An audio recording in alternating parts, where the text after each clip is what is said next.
Assalamualaikum warahmatullahi wabarakatuh. Selamat pagi anak-anak. Hari ini kita belajar tentang peluang. Silakan untuk menyiapkan alat tulisnya, peralatan untuk menulis sebelum Bapak terangkan. Anak-anakku sekalian, hari ini kita akan belajar peluang, materi terakhir di kelas 8 semester 2. Sebelum kita belajar, kita berdoa sesuai agama masing-masing. Berdoa dimulai. Berdoa selesai.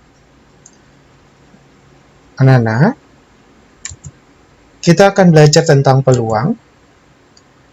Tujuan pembelajaran dari peluang ini adalah setelah mempelajari materi ini, diharapkan peserta didik dapat menjelaskan pengertian peluang empirik suatu kejadian dari suatu percobaan. Yang kedua, menjelaskan pengertian peluang teoritis suatu kejadian dari suatu percobaan. Yang ketiga, menyelesaikan masalah dalam kehidupan sehari-hari yang berkaitan dengan peluang empirik dan teoritik suatu kejadian dari suatu percobaan. Peluang empirik. Perhatikan gambar di samping. Apakah kamu tahu tentang peluang empirik? Sebelum kita memulai pembahasan, coba kamu perhatikan gambar di samping.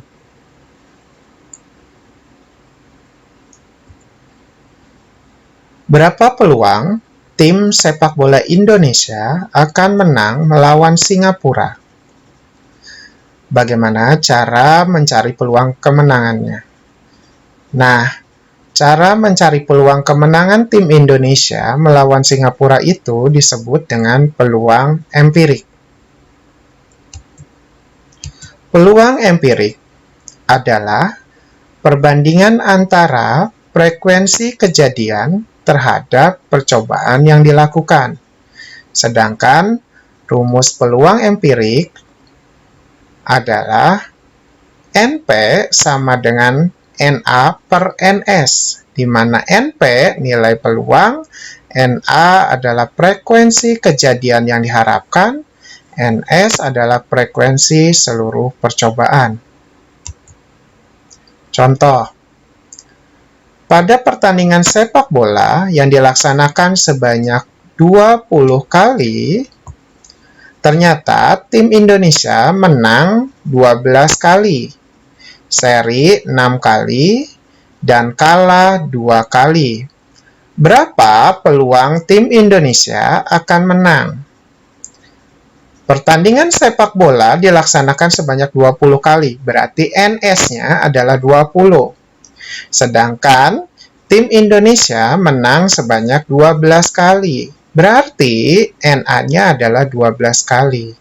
Jadi, peluang tim Indonesia menang adalah NA per NS. Jadi, 12 per 20. Kalau kita perkecil adalah 3 per 5. Jadi, peluang tim Indonesia menang adalah 3 per 5.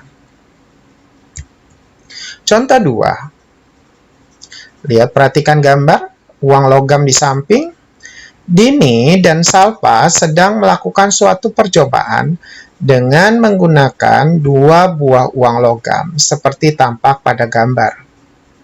Mereka melempar 2 buah uang logam itu sebanyak 30 kali.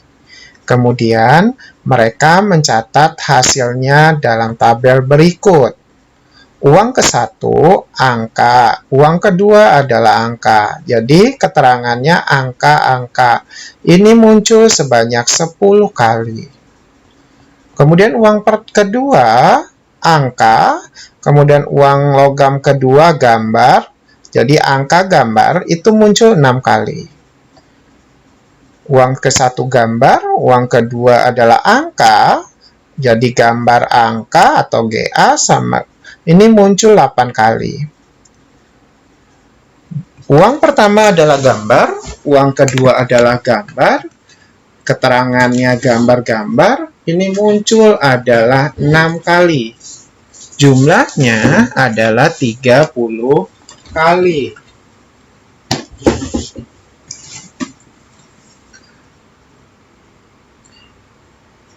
Contoh 2. Ini tentukan peluang muncul kedua buah uang logam itu sama. Yang kedua, peluang muncul uang logam ke-1 gambar dan uang logam kedua adalah angka. Penyelesaiannya adalah uang logam ke-1 di sini tadi lihat perhatikan tabelnya, angka-angka itu ada 10, angka gambar adalah 6, gambar angka adalah 8, gambar-gambar adalah 6. Jumlahnya adalah 30.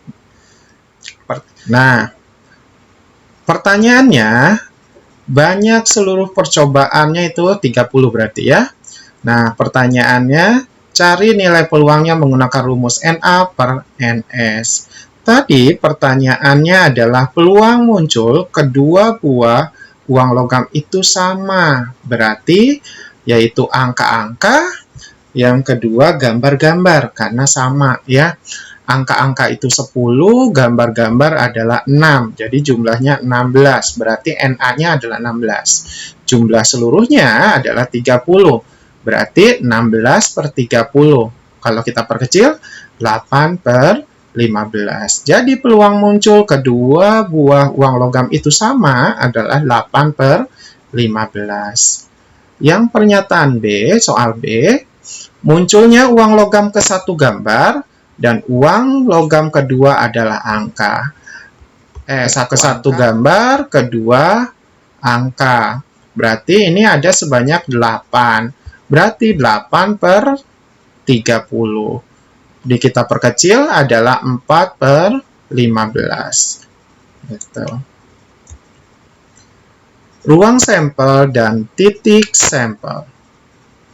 Ruang sampel adalah himpunan yang anggotanya semua hasilnya mungkin terjadi dari suatu kejadian atau percobaan. Jadi ruang sampel itu adalah semua hasil yang mungkin terjadi dari suatu kejadian atau percobaan. Sedangkan titik sampel adalah hasil yang mungkin terjadi dari suatu kejadian atau percobaan. Dengan demikian, maka itu adalah titik sampel. Contoh, oke. Untuk wasit sepak bola melempar koin mata uang. Ya, 1 koin dilempar. Nah, itu muncul adalah gambar angka. Jadi titik sampelnya ada 2, yaitu gambar yang berbentuknya angklung dan angka itu tulisannya 1000. Maka lihat gambar di sini contohnya ya. Jadi ruang sampelnya adalah gambar dan angka. Titik sampelnya ada 2, yaitu gambar angklung dan angka 1000. Nah, ruang sampel pada mata uang itu ada beberapa cara. Yang pertama ada cara dengan cara mendaftarkan. Cara mendaftarkan tuh misalkan 1 mata uang logam. Jadi ruang sampelnya angka dan gambar. Jadi NS-nya ada 2. 2 mata uang. Nah, 2 mata uang itu angka-angka, angka gambar, gambar angka, gambar-gambar. Jadi NS-nya ada 4. 3 mata uang logam itu angka, angka-angka, angka-angka gambar, angka gambar angka, angka gambar-gambar, gambar angka-angka, gambar angka gambar, gambar-gambar angka, gambar-gambar gambar. Jadi NS-nya ada 8. Nah, bisa juga untuk mempermudah kita menggunakan diagram pohon. Nah, kalau 1 mata uang logam itu angka gambar.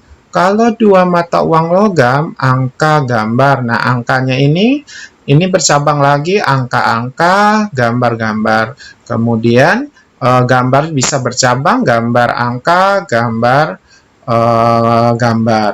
Nah, itu 1 uang logam yang ini, 2 uang logam yang ini 3 uang logam. Dan seterusnya. Masih terus bisa berkembang ya.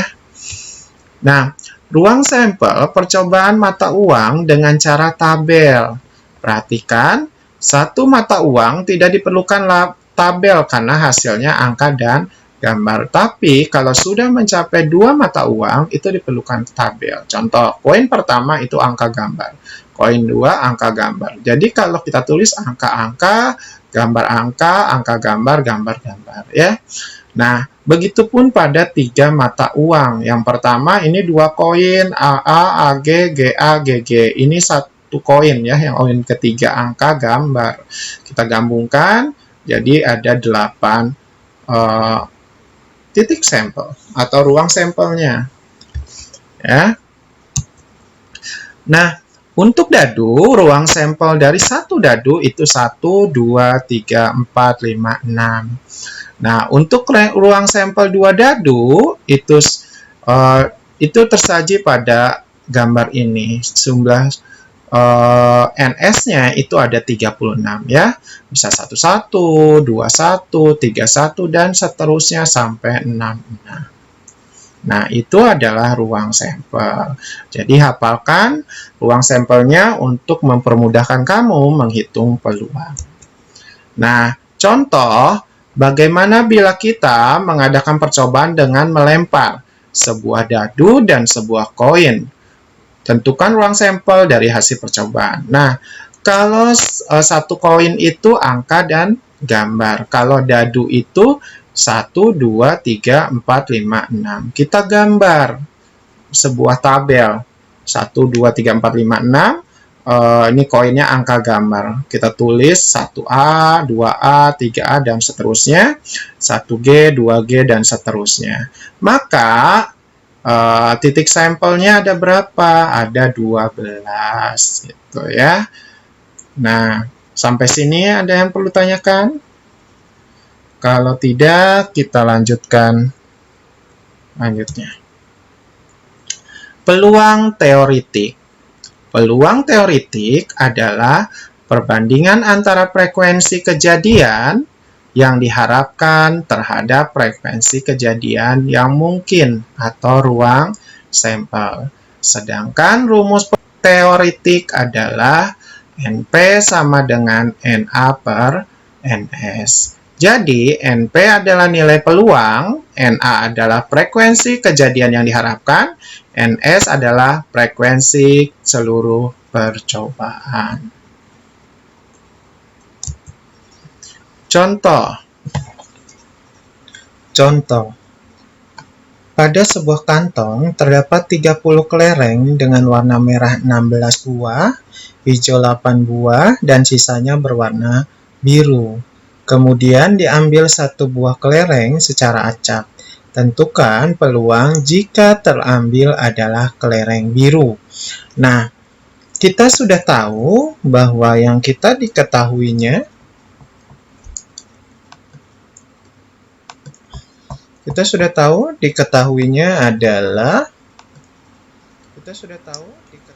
adalah NS adalah 30. Nah, kita akan mencari NA. NA itu adalah kelereng biru. Di mana kita belum tahu kelereng biru itu berapa jumlahnya. Berarti 30 dikurang 16 dikurang 8. Hasilnya adalah 30 dikurang 24. Ya, berarti kelereng biru adalah 6. Jadi, peluangnya adalah NA per NS. Gitu ya. Berarti 6 per 30. Kalau kita perkecil adalah 1 per 5. Maka, peluang terambilnya kelereng biru adalah 1 per 5. Contoh 2. Sebuah dadu dilempar sekali, peluang muncul mata faktor dari 6. Nah, kita harus tahu ruang sampel dari satu dadu ya. Ruang sampelnya yaitu 1, 2, 3, 4, 5, 6. Nah, faktor dari 6. Faktor itu adalah Berapa yang hasilnya? 6. Kita kalikan. Berarti faktor 6 yaitu adalah 1 kali 6, 2 kali 3. Nah, selain ini nggak ada lagi kan? Berarti ada berapa? 1, 2, 3, 4. Berarti Na-nya itu adalah 4. Ns-nya 1, 2, 3, 4, 5, 6. Ns-nya ada 6. Jadi peluang kejadiannya adalah Na per Ns. Berarti 4 per 6. Kalau kita perkecil adalah menjadi 2 per 3. Gitu ya. Nah, itu adalah contoh 2. Contoh 3. Sebuah dadu dan sebuah koin dilempar bersama sekali. Peluang muncul mata dadu lebih dari 4 dan gambar koin adalah kita bikin tabel untuk memudahkan ya. Nah, sebuah dadu dengan koin ya. Berarti koinnya kita tulis angka gambar. Ini 1, ini 2, ini 3, 4, 5,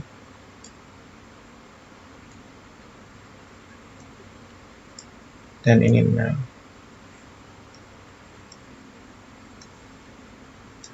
Berarti di sini A1, A2, A3,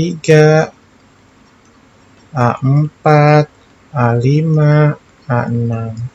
Di sini adalah gambar 1, gambar 2, gambar 3, gambar 4, gambar 5, gambar 6. Yang adalah yang dicari mata dadu lebih dari 4 dan munculnya gambar. Lebih dari 4 dan gambar. Lebih dari 4 berarti gambar ada di bawah. Berarti ada 2 yaitu G5 dan G6. Ya. Berarti Na-nya itu adalah 2, Ns-nya adalah jumlah seluruhnya adalah 2 kali 6 berarti jumlahnya adalah 12. Jadi peluang kejadiannya adalah Na per Ns. Berarti 2 per 12. Kalau kita kecilin berarti 1 per 6. Nah, itu jawabannya. Oke, kita lanjut. Frekuensi harapan. Frekuensi harapan adalah banyaknya pada suatu percobaan dikalikan dengan peluang pada suatu kejadian. Jadi, frekuensi harapan yaitu menghitung berapa peluang pada suatu kejadian dengan berkali-kali melakukan percobaan atau bisa juga disebut uji eksperimen. Berarti ini kejadiannya berkali-kali dengan ruang sampel yang sama ya. Jadi frekuensi harapan adalah PK dikali N atau peluang kejadian dikali N, banyaknya percobaan. Peluang kejadian kita singkat PK, N adalah banyak percobaan. Contoh, sebuah dadu dilempar sebanyak 120 kali, maka frekuensi harapan munculnya mata dadu faktor dari 6. Nah, pertama kita tulis dulu ruang sampelnya. Ruang sampel. 1, 2, 3, 4, 5, 6. Karena satu dadu ya. Nah, sekarang faktor dari 6. Faktor 6 berarti 1 kali 6, 2 kali 3, itu 6. Nah, berarti peluang kejadian K adalah Na per Ns. Berarti 4 per 6. Kalau kita perkecil adalah 2 per 3. Itu TK-nya. Banyaknya N-nya adalah 120. Jadi, kalau nyari adalah frekuensi harapan, peluang K dikali N. Berarti 2/3 dikali 120. 120 dibagi 3 adalah 40. 40 kali 2 hasilnya 80. Jadi, frekuensi harapan munculnya mata dadu faktor dari 6 adalah 80. Contoh 2. Diketahui bahwa peluang penembak akan menembak tepat mengenai sasaran adalah 0,69 di antara 100 orang penembak. Berapa orang diperkirakan menembak tepat mengenai sasaran? Jadi yang ditanyakan yang A, frekuensi harapan. Menembak, berarti tinggal peluangnya adalah 0,69 dikali 100. Berarti banyaknya adalah 69 orang. Nah, berapa orang yang diperkirakan menembak tidak tepat mengenai sasaran? Ya, yang B berarti kita cari dulu peluang kejadiannya, yaitu didapat dari 1 dikurang 0,69 berarti 0,31. Nah, itu peluang kejadiannya. Ya, tidak mengenai sasaran. Berarti frekuensi harapannya sebanyak 0,31 dikali 100. Hasilnya adalah 31. Itu yang tidak mengenai sasaran. Nah, sekian dari Bapak. Selesai materi peluang. Tetap belajar, tetap jaga kesehatan. Terima kasih atas perhatiannya. Sebelum Bapak akhirnya berdoa, mulai. Berdoa selesai. Terima kasih. Selamat belajar, jaga kesehatan, tetap semangat walaupun kita belajar tidak bertatap muka. Terima kasih. Billahi taufiq wal hidayah. Wassalamualaikum warahmatullahi wabarakatuh.